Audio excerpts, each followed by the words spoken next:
Hi everyone, so today we're going to be talking about whether you need to meet the criteria for POTS every time to have POTS. So I get asked this an awful lot, and especially when you go on the NHS website, which is our National Health Service here, there's not a clear answer. It just gives you the criteria. I do have a video which breaks down the criteria and shows you how you can test for POTS at home. As always, this video won't give you a diagnosis, but it can give you a good indication of whether you need to see a doctor and whether you may have POTS.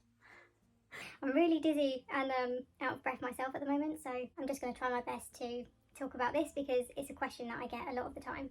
But anyway, I get a lot of people messaging me feeling very worried because they've got these awful symptoms, they're testing themselves at home and they're meeting the criteria most of the time, but occasionally they're not. And so they're really worried about this happening in their testing and then not getting treatment or answers or anything like that. So in these cases, I would say to not worry would be the main thing.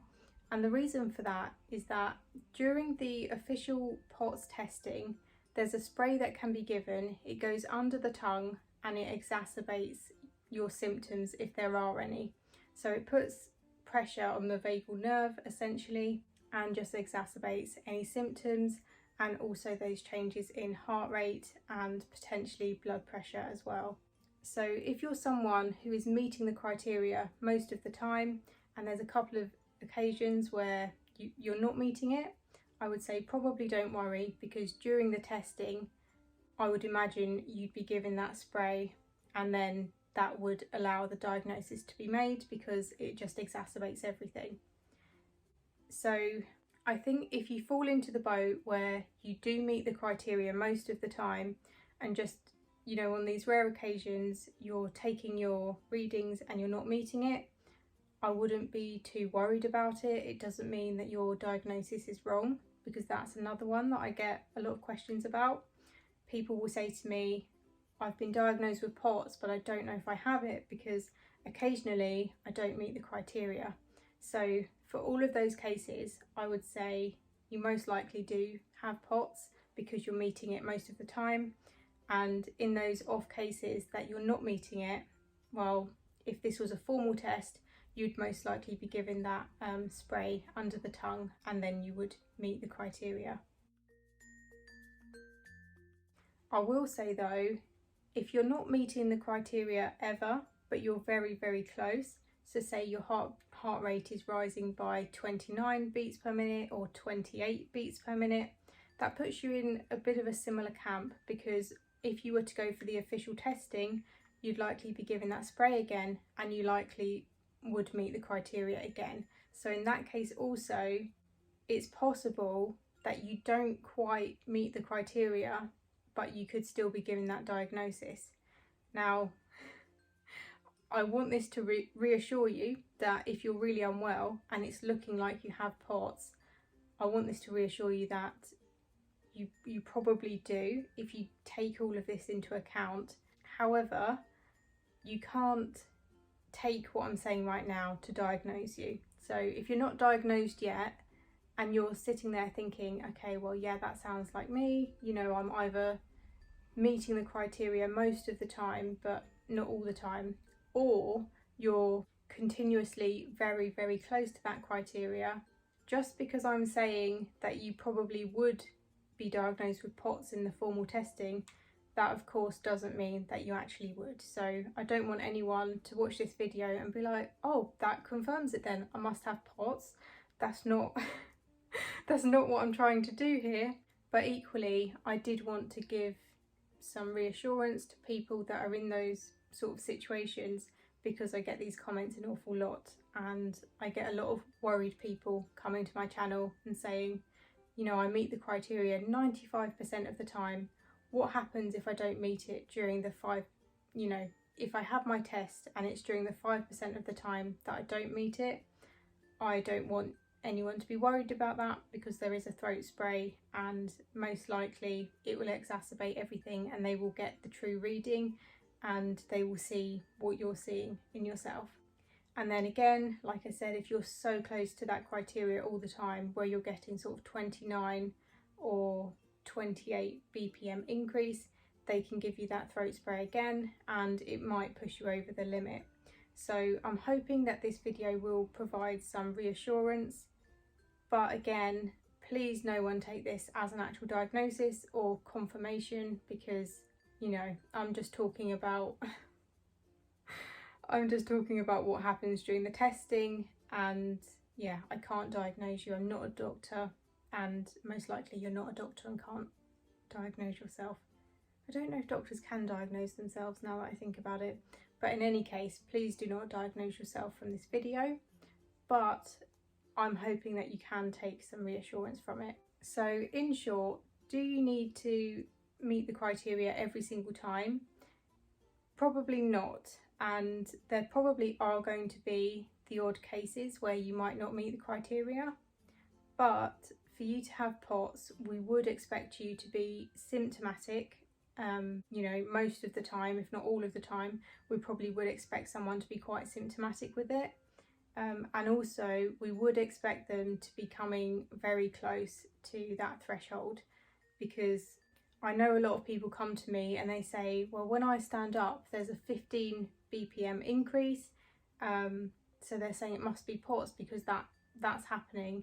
But actually it's also important to remember that when a healthy person stands up, their heart rate is going to go up from sort of 10 to 20 beats per minute, and in some cases it might even go up by 25 beats per minute, but in a normal person that would go on for under 30 seconds, and it would typically be under 30 beats per minute. So, you know, we're just sort of reinstating the criteria, but the other way round. And that's another thing we'll just touch on here. To have POTS, there's also a misconception that when you stand up, it just has to go up by 30 beats per minute, and that's it, and then you pass the criteria.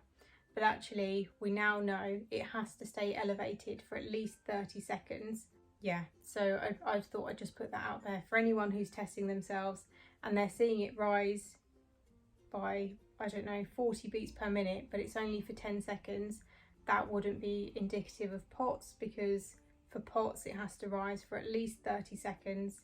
And for adults that would be 30 BPM, and for teenagers and children it would be a 40 BPM increase. I can feel myself getting very rambly and repetitive. It's partly because I feel very dizzy right now, but it's also partly because I'm not sure how much you know. I know that everyone watching will have different information about POTS, not different information but different levels of knowledge. So anyway, I'm getting very rambly, but all this to say that no, in theory you don't have to meet the criteria every single time, but I would expect you to be either very close to meeting it or meeting it most of the time. Yeah, I think I'll stop there before this gets even more confusing, because I'm dizzy. Everything feels really confusing, but it's quite a simple concept, and it's just that we'd expect you to be at least very close to meeting the criteria if you're not meeting it. And yeah, I'm gonna go before my rambliness gets worse. But yeah, hope this answers your question. If it doesn't, leave your questions below and I'll answer them there. Thank you so much for watching. Bye. Oh hi, so I did just want to pop in and say that another thing to take into account is that in a POTS tilt test, you're not going to be tilted up like this. You're not going to be upright. You're going to be at an angle. I don't know the way to show it. You're going to be at an angle where you're mostly upright but not quite. And that's another reason that the sublingual spray is given, because you're not fully upright, so they need to exacerbate things to see what your body could potentially be like when you're standing. But essentially the spray is just going to exacerbate any issues you have with your autonomic function, but it's not going to create a problem where there is one, even temporarily. I mean, even for the test, it's not going to give a POTS result if you don't have it. So that's why people with POTS, we would expect them to be either very close to the criteria or meeting it the majority of the time. So you'd either always be very close to the criteria, or you would be meeting the criteria most of the time, because we have to remember as well that in the tilt test you're not going to be fully upright, and so part of the reason that spray is given is because they're not testing you when you're at your worst. Again, I'm feeling too dizzy to explain what I mean, but essentially that spray is not going to create POTS in someone that doesn't have POTS. It's not going to cause a positive result if someone is way off. So if you're not anywhere near to the criteria, then that spray is unlikely to help you. And part of the reason for that is that in a test you're not even going to be tilted all the way up, so that spray isn't going to be like a massive thing. It's not going to make everyone be diagnosed with POTS. It's just going to exacerbate a bit, and it's only going to exacerbate when the autonomic dysfunction, so the POTS symptoms and everything like that, is already there, if that makes sense.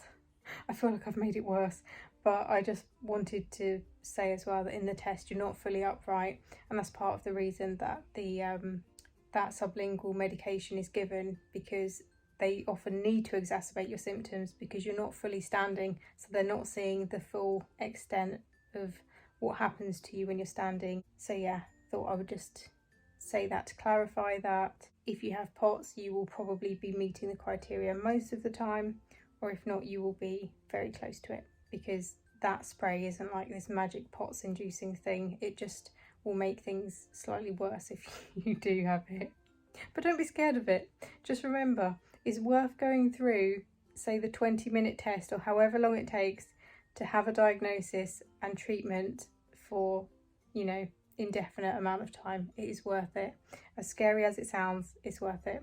So yeah, I hope this helped reassure you if you were worried about any of this. I hope I didn't make you scared of the spray. You might not even need it or have it. So anyway, thanks for watching. Just as I was editing this, I realised that there may be some people watching this out of curiosity or who are awaiting a test, and so I did also want to say that not everyone needs the spray, and so if your POTS is more severe and you're very worried about them making it even worse, they don't actually have to use it in some cases. So for me, when I went for my testing, my heart rate was just all over the place, like you can see here, just very high, and it just stayed elevated. And so they never offered me the spray, and I've actually never had it, and they can still make that diagnosis. As you can see here, my heart rate has risen maybe 50 beats or something at this point, 55. So yeah, if you're in a case like that, don't be scared of it, because you don't actually have to have the spray. They may want to do it or they may not, but they will talk to you about it.